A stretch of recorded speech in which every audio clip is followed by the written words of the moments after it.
Boa tarde, senhoras e senhores. Boa tarde aos deputados aqui presentes. Muito obrigado, presidente Carolina de Tone.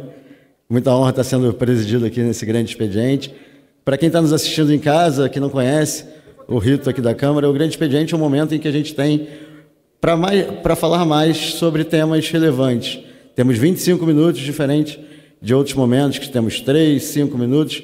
Então, tem um momento que a gente discorre sobre temas que consideramos relevantes. E essa semana foi uma semana muito relevante aqui na casa. Muito relevante por 2 motivos. O primeiro deles, um motivo muito bom. Eu acho que eu não poderia ficar mais feliz sendo deputado primeiro mandato, tendo aprovado a MP da Liberdade Econômica. Medida provisória da liberdade econômica. Para quem conhece o Partido Novo, conhece nosso trabalho, sabe que uma das nossas principais, se não a principal pauta, é a liberdade econômica. Então, participar desse momento como deputado do Novo, no primeiro mandato do Rio de Janeiro, e falar, e discutir, debater, e votar, e aprovar uma MP, uma medida provisória, que melhora as condições, melhora a situação do empreendedor, do trabalhador, para as pessoas poderem investir e empreender no Brasil. Eu acho que não poderia ser num momento tão mais oportuno, um momento que sucede a reforma da Previdência. Uma votação também muito alinhada com o momento que a gente está, um momento que a gente espera que o Brasil mude de rumo, mude de patamar, que a gente saia de um momento de crise econômica que se alastra pelo menos 5 anos para um momento de crescimento, de investimento, de geração de emprego, de trabalho, de riqueza e, principalmente, que é o resultado disso tudo, de dignidade humana. A gente acredita muito que é isso, é o trabalho, é dar a cada um a possibilidade de trabalhar e garantir o seu sustento, trabalhar e garantir a sua locomoção, a sua saúde, a sua educação. E o Estado tem que estar ali, sim, naqueles momentos em que o nosso próprio trabalho não é suficiente para tal. Seja porque a atividade econômica não é feita para isso, como no caso da segurança pública, seja no caso em que, por condições que fogem ao nosso controle, a gente não consegue trabalhar o suficiente para gerar a nossa própria riqueza e o nosso próprio sustento. E é o caso, como a gente tem, de políticas públicas, como o Bolsa Família, que tem vários problemas, várias distorções, mas é, sem dúvida nenhuma, um programa que tem no seu conceito, na sua concepção, um propósito bom, que é justamente gerar para aquelas pessoas que não conseguem, através do seu próprio esforço, realizar, a garantir aquilo que garante sua dignidade humana. Agora, essa semana também teve um outro ponto muito importante, que é também um ponto que o Novo sempre tratou, que é o combate à impunidade, o combate à corrupção, o combate à violência. Só que nesse caso, diferente da MP da Liberdade Econômica, que fomos no caminho certo, no caminho que elegeu a maioria dos deputados que estão aqui presentes, que elegeu o presidente da República, uma maioria que queria um país que iria no rumo de mais liberdade. Agora, quanto à questão da segurança pública e da corrupção, ou seja, da impunidade, fomos no sentido oposto. Fomos eleitos para combater a impunidade, fomos eleitos para combater a corrupção. E votamos aqui nessa semana uma lei, a lei considerada, conhecida como a lei do abuso de autoridade, que sou a favor, sim, de combater o abuso de autoridade, mas o abuso de autoridade, mas não tolir a possibilidade da pessoa que trabalha, principalmente numa função pública, como um policial, como um juiz, como o Ministério Público, atuar em prol da punição, em prol do combate à corrupção e o combate à violência. E foi isso que a gente votou. Aprovamos um texto muito ruim, com coisas boas, sim. Ele conseguiu, em alguns pontos, combater o abuso de autoridade. Mas junto com esses pontos que combatiam o abuso de autoridade, ele gerou insegurança. Insegurança para principalmente esses 3 agentes públicos, o policial, o juiz e o Ministério Público, poder combater a violência e a impunidade. E a gente fica muito triste com isso. Não só por isso ter sido votado e aprovado por deputados que entenderam ou deveriam ter entendido o que as urnas em 2018 representaram, que era uma mudança de visão, uma mudança de rumo para o país, mas a sua grande maioria votou aqui a favor. E, na verdade, não votou. Não votou porque não fomos possibilitados, não nos deixaram votar nominalmente. Foi apenas orientação de bancada, votação simbólica. Pedimos, conseguimos mais de 31 assinaturas, mais de 31 deputados levantando a mão, inclusive com papel na mão, dizendo que queriam votação nominal, mas o presidente não viu. Espero acreditar e prefiro acreditar que ele não viu, porque foi o que ele falou, que ele não viu que tinham 31. Mas, no final das contas, o que aconteceu, e aí isso é fato, não é opinião, é que a gente não teve a votação nominal como deveria ter. E por isso, por acreditarmos que tinham sim mais de 31 deputados aqui, com as mãos levantadas, tinham mais de 40 deputados que tinham assinado o requerimento de votação nominal, mas também que foi impugnado, porque não poderia conferir a assinatura. Mas não entendo, numa casa que assinamos coisas todos os dias, como é que não é possível conferir a assinatura? Mas tudo bem. Por isso decidimos, a bancada do Novo decidiu e vai ao STF entrar com mandado de segurança para garantir que essa votação volte para casa e tenha votação nominal. De forma democrática. Se perdermos na votação nominal, perdemos. Mas que cada um diga aquilo que veio, diga qual é, o que aquele deputado está representando e o que aquele deputado acredita que é o correto. Se o deputado entende que o texto de abuso de autoridade ele é bom, que ele vote sim. E os deputados, como eu e como a bancada do Novo e muitos outros que aqui se manifestaram, são contra esse texto, não é contra o combate ao abuso de autoridade, é contra o texto específico que não trata apenas de abuso de autoridade, mas vai além. Trata, assim, poda o trabalho daqueles que devem estar coibindo a violência e a corrupção. Então, vamos ao STF, vamos apresentar esse mandado de segurança, torcemos, esperamos e vamos trabalhar, preparar um texto que garanta que os ministros do STF analisem e tragam de volta essa votação nominal para a Câmara. Mas vamos falar de coisa boa, porque eu acho que essa semana, entre mortos e feridos, não salvaram-se todos, mas pelo menos tivemos uma coisa muito boa, como eu falei no início, que é a MP da Liberdade Econômica. E essa MP é um marco. É um marco porque a gente muda a visão do que é o Brasil, do que é a burocracia e, principalmente, da visão do que é o empreendedor. Até hoje, o empreendedor é visto por muitos como o vilão da história. Ele é visto como aquele que quer sugar do trabalhador, que quer fazer com que o trabalhador trabalhe até morrer. Mas nada disso. O empreendedor e o trabalhador trabalham em conjunto, são parceiros. Graças ao trabalhador, o empreendedor pode fazer com que seu negócio se sustente, que seu negócio progrida e avance. E graças ao empreendedor, o trabalhador tem o seu trabalho, tem o seu emprego. E essa parceria de empreendedor, empresário e trabalhador tem que ser reforçada. E a relação também do empreendedor com o Estado precisa ser revista.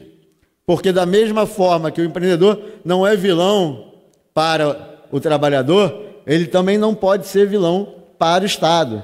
O empreendedor está ali para cumprir um papel fundamental na sociedade, seja através dos serviços que presta, dos produtos que vende, seja através da geração de riqueza que ele cria quando ele está empregando alguém, está agregando valor à sociedade. E é isso que essa MP da Liberdade Econômica faz. Ela muda esse paradigma, ela muda essa dimensão, ela faz com que o empreendedor seja visto como alguém do bem, alguém que quer melhorar o país e melhorar a sua própria vida e a vida daqueles que estão à sua volta. E eu acho que a gente está num momento feliz por ter aprovado isso. E é muito bom falar uma coisa que Margaret Thatcher falou em 1994. O Brasil é o país do futuro, mas para tanto é preciso decidir que o futuro é amanhã. E como bem sabem, isso significa que as decisões difíceis têm que ser tomadas hoje. E tomamos essa decisão hoje, na verdade, ontem e anteontem, aprovando essa medida provisória que garante mais liberdade. Assim como também tomamos uma decisão mais difícil ainda, na semana passada e um pouco antes do recesso, quando aprovamos também a reforma da Previdência. Reforma da Previdência que alguns deputados, como meu colega aqui, Paulo Teixeira, entende que tira, sim, direitos dos trabalhadores, respeito a opinião dele, mas que eu acredito que traz direitos aos trabalhadores, porque traz mais dinheiro para gerar emprego, gerar trabalho, gerar riqueza, e é o trabalhador que vai ser o mais impactado nisso. É essa reforma da Previdência que garante também que o Estado não vai quebrar. E aí, quando eu falo Estado, eu estou falando do governo federal, dos governos estaduais e dos governos municipais. Infelizmente, os governos estaduais e municipais foram retirados da PEC, mas confiamos que o Senado vai retornar com ele, mas, de qualquer forma, começamos já a tratar esse tema em nível federal, que já é muito bom e é muito importante. Então, meu colega Paulo Teixeira, meu xará, e na verdade é xará por inteiro, porque eu também tenho Teixeira no nome, né, meu último nome, a gente discorda disso, mas tenho convicção, tenho confiança que concordamos que o Brasil precisa melhorar, e os dois trabalham para isso, cada um da sua forma, mas sempre de forma respeitosa. E falando nisso, quais são os impactos que a gente tem nessa MP da liberdade econômica? A gente vai parar de ter a presunção da má-fé, como eu falei antes. O empreendedor, o empresário visto como o vilão, como aquele que vai fazer de tudo para prejudicar todo mundo. Não, nada disso. Vamos inverter isso. Presunção de boa-fé. O empreendedor, ele trabalha para fazer algo do bem. Caso ele não faça, aí sim, ele tem que ser fiscalizado, sim, e tem que ser punido, e muito bem punido. E esse é o grande problema do Brasil, e que a gente acabou de falar, a impunidade. Se a gente inverter a lógica, parar de tratar todo mundo como bebê, como criança, o empreendedor, o trabalhador, o consumidor, todos os brasileiros, e tratarmos todos como adultos, claro, as crianças são crianças ainda, mas os adultos como adultos, a gente vai mudar o país. E essa medida provisória vai nesse sentido. A gente acredita no empreendedor, acredita que ele vai trabalhar a favor do Brasil. E caso ele não faça isso, aí ele vai ser cobrado por isso. Simplificaremos também procedimentos para atividade de baixo risco, eliminando a necessidade de alvará prévio para tais atividades. Então, algumas atividades que não impõem risco de saúde, de segurança nacional, elas vão poder iniciar suas atividades, seus trabalhos, sem alvará prévio. A pessoa vai lá, verifica que está cumprindo com as obrigações, ela pode iniciar seu trabalho. Isso vai no sentido também, não só de agilizar e garantir que o trabalho comece, avance, progrida, mas também inibe a corrupção, porque temos muita corrupção por causa de alvará. É aquele acharque do fiscal, da polícia e de tudo mais. Claro, não estou falando que todos fazem isso, obviamente. Temos o fiscal que trabalha para o bem, o policial que trabalha para o bem, mas a gente tem, e a gente sabe disso, tem aqueles que vão lá ficar cobrando algo que não muda a atividade, mas é apenas uma burocracia, um documento, um papel que nada serve. Permitiremos a livre negociação entre empregados e empreendedores, permitindo a escolha do melhor dia, horário e hora para produzir, empregar e gerar renda, sem que para isso seja sujeita a cobranças ou encargos adicionais. Gente, cada atividade tem a sua característica. Ninguém está falando aqui acabar com os direitos dos trabalhadores. É o contrário, a gente está garantindo direito para o trabalhador. O maior direito que o trabalhador tem. Qual é o maior direito que o trabalhador tem? Trabalhar e receber pelo seu trabalho. Por que a gente vai criar dificuldades, limitações para aquele trabalhador que quer trabalhar, em comum acordo com o empreendedor, com o empregador, chega numa composição de trabalho diferente daquilo que a CLT, que data de lá em 1900 e bolinha, definiu como regra. O mundo mudou, o mundo está diferente, está moderno, as relações humanas estão diferentes e a gente precisa se adequar a isso. Como eu falei antes, acabaremos com uma indústria de multas que somente privilegia os empresários mais ricos. Isso é importante também. Se a gente quer defender o empresário mais pobre, o pequeno empresário, o micro e pequeno empreendedor, essa medida provisória é fundamental. Porque para o rico, eles querem também, porque tem muito ponto bom para ele. Mas alguns pontos aqui, eles não se incomodam porque eles têm dinheiro. A partir de agora, as decisões administrativas de órgãos e entidades da administração pública passarão a ter um efeito vinculante. O que isso quer dizer? Dessa forma, valendo para todas as situações semelhantes. Isso é muito bom. Cada vez que uma decisão for tomada, você pode pegar aquela decisão que foi tomada para outra empresa, outra pessoa e aplicar aquilo ali. É um pouco como a jurisprudência, mas agora para as decisões administrativas. Teremos a carteira digital, ótima ferramenta para a desburocratização. A possibilidade do abuso regulatório será extinta. Não teremos mais aquelas situações nas quais o regulador passa dos limites permitidos pela lei, por vezes em razão de interesses pessoais prejudicando o empresário. Ou seja, a agência reguladora, o regulador, qualquer que seja, ele sim tem que atuar, tem que fiscalizar, mas quando isso for abusivo, isso vai ser atacado agora. Licença para startups. O pessoal de startup, isso é muito bom, isso é importante, passará a ser dispensada. Ou seja, não será preciso requerimento ou ato público para implementar, testar e oferecer novo produto ou serviço, excetuando-se, é claro, questões de saúde, segurança pública, segurança sanitária e nacional, né? Então, a gente acredita, se você está criando um novo produto, e hoje em dia o Brasil, o mundo das startups, das soluções, e aí não é só aplicativo, não, tem solução para tudo, tem edtech, agrotech, fintech, tudo que vai mudar a nossa vida. GovTech também, que é importante, né? E a gente tem aí o mesmo secretário, Paulo Ebel, que fez um trabalho excelente nessa MP da Liberdade Econômica, que é o secretário da desburocratização, é também do governo digital. E essa linha da medida provisória vai nos dois sentidos, porque ajuda também o governo digital, porque a gente pode começar a ter startups que vão gerar soluções para o governo. E agora essas startups, quaisquer que sejam os meios, elas poderão testar seus produtos e avançar, sem precisar ficar com perigos ligados à insegurança jurídica. Passaremos a utilizar documentos digitalizados em substituição aos arquivos em papel que diversas empresas eram obrigadas a fazer.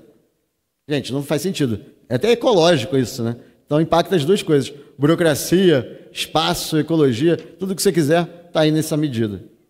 Teremos regras melhores para fiscalização, estabelecendo, dentre outras, uma primeira visita para orientação. Ou seja, o fiscal vai lá fiscalizar.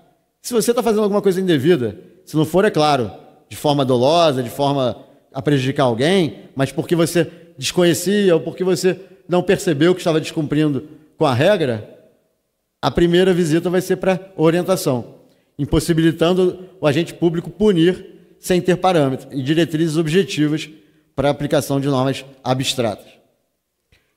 Diversas leis foram modificadas. Essa MP muda muita coisa. Não vou citar todas, mas só como exemplo, Código Civil, Lei das SAs, a Lei 6.015 de 73, que dispõe sobre os registros públicos. Ou seja, a gente em 2019, Paulo Teixeira, em 2019, que a gente tem computadores, softwares, nuvem, tudo, a gente tem uma lei de registros públicos de 1973.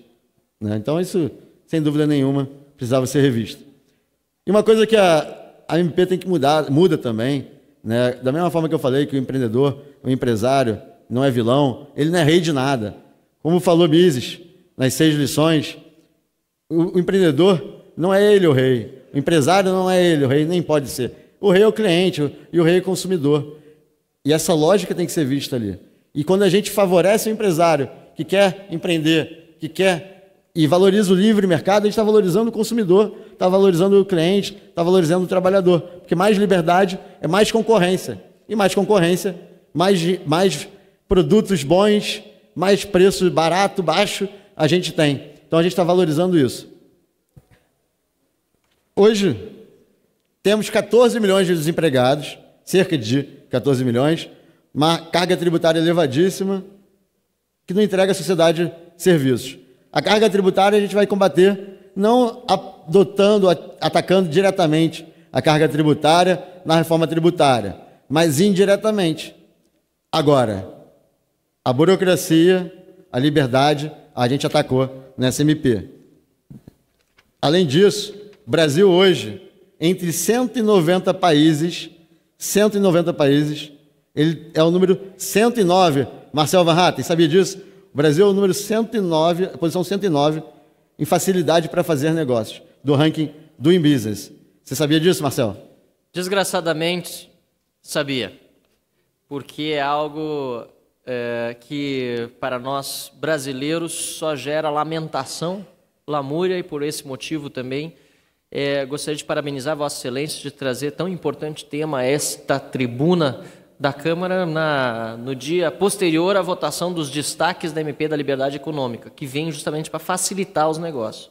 Nós, do Partido Novo, temos essa visão que Vossa Excelência tem de forma tão clara e brilhante exposto na tribuna da Câmara de Deputados agora no grande expediente, lembrando que não basta apenas conter os gastos públicos, isso é condição necessária, e por isso a reforma da Previdência já foi votada em primeiro e segundo turno, e outras reformas do Estado vão ser discutidas, debatidas e queremos ver aprovadas na Câmara dos Deputados. Mas não basta, é preciso dar condições para o cidadão produzir riqueza, empreender, empregar, trabalhar e principalmente ser feliz. É isso que nós queremos para o cidadão brasileiro. Parabéns, deputado Paulo Ganimi, pelo discurso que está fazendo hoje, pela oportunidade que dá a este parlamento de debater esse tema. Obrigado, líder Marcel Van Hatten. E, sem dúvida nenhuma, essa é uma pauta, não é do Paulo Ganimi, não é do Marcel, é de todo o Partido Novo, como eu falei no início. Então, acho que essa semana, por esse aspecto, é uma semana fundamental, ímpar. E a gente tem aqui, como nosso diretor aqui de assuntos técnicos, eu esqueço sempre o nome, um dos grandes defensores, legislativo, um dos grandes defensores da liberdade econômica no Brasil, né, o nosso diretor Rodrigo Marinho, que, sem dúvida nenhuma, ajudou muita gente nesse trabalho. Não vou citar todos, mas hoje valia uma menção aqui para o Rodrigo, que também é do Instituto Mises, que também sempre ajuda a gente, que é parceiro lá do meu professor da Faculdade de Economia, o Biratã Iório, também, que sempre presente. Um abraço aqui, professor Biratã Iório, que desde lá, quando eu estava ainda na faculdade, foi referência para mim sobre economia austríaca e sobre liberalismo econômico, quando eu nem sabia o que era o liberalismo econômico na época. Então, voltando aqui, Marcel, outro ponto também, né? O Brasil é o 140 em facilidade para abrir negócios, 175 em facilidade para obter alvarás para a construção, e essa MP ela prevê que o Brasil possa saltar cerca de 100 posições. Imagina isso. Não vai ser amanhã, é claro. A gente não imagina isso em um dia, até porque falta ainda passar pelo Senado e tudo mais, mas vai ser muito em breve. E a gente acredita que com isso o Brasil vai mudar completamente de situação. Então, em 10 anos, tem 3,7 milhões de empregos. Paulo Teixeira, o senhor que é defensor dos trabalhadores, deve ficar muito feliz com essa notícia. 3,7 milhões de empregos que vão ser gerados nos próximos 10 anos só por causa dessa MP da liberdade econômica. Eu acho que isso nos une, vontade de gerar mais trabalho. Trabalho, eu acho que mais, ainda mais em 2019, a gente tem que falar mais de trabalho e emprego. E aí eu queria encerrar falando um pouco, voltando aqui para fazer um resumo do que eu falei nesses 25 minutos, que eu acho que é a relevância dessa semana. Semana feliz pela aprovação da MP da Liberdade Econômica, semana muito ruim para outro tema fundamental para mim, que é o combate à impunidade. Como eu falei, a gente defende, sim, que o abuso de autoridade seja coibido, seja proibido nesse país, mas o abuso de autoridade, e não é o que essa MP faz. Ela faz em parte, sim, tem que ser justo, tem pontos da MP, não, desculpa, do projeto de lei do abuso de autoridade. Só para concluir mais 30 segundinhos, essa MP, ela faz, sim, alguns ajustes que garantem a contenção do abuso de autoridade, e esses pontos do texto a gente defende e acredita que tem que ser mantido. Achamos até que teriam que ter outros pontos de temas que não foram tratados nesse texto, nessa projeto de lei do abuso de autoridade, mas ele, nesse momento, ela é muito inoportuna, porque ela vai muito mais na direção de impedir o trabalho daqueles, ou de, pelo menos, dar insegurança para aqueles que querem trabalhar combatendo a violência e a corrupção. Muito obrigado, presidente Carol. Muita honra aqui de estar sendo presidido por Vossa Excelência. Fazer menção aqui também ao deputado Alexis Fontaine, né, que é um grande defensor desse tema. Fazia vídeos excelentes antes de eu pensar em ser deputado federal. Eu assistia os vídeos e era fã desse cara lá falando sobre a experiência dele como empreendedor, e fantástico, também me inspirei muito por ele. Obrigado.